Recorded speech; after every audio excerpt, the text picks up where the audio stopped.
Sejumlah wilayah di Aceh Barat, cuaca buruk menambah beban warga yang berharap banjir segera surut. Hujan deras disertai angin kencang terus melanda Kabupaten Aceh Barat dan sebagian wilayah Aceh lainnya. Hal ini menyebabkan debit air di Sungai Merbo dan Sungai Woyla meluap ke perkampungan warga.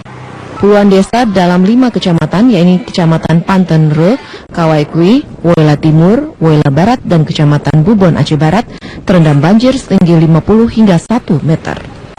Ribuan warga terpaksa mengungsi ke badan jalan yang lebih tinggi. 3 sekolah juga meliburkan siswanya karena jalur transportasi terputus dari desa Senebo menuju desa Alukuyun, ketinggian air 50 hingga 100 cm. Banjir di wilayah ini sudah menjadi langganan setiap musim hujan. Warga bahkan telah melakukan mitigasi bencana dengan membangun rumah lebih tinggi dengan tipe bangunan panggung. Meski demikian, banjir tetap memasuki perumahan warga.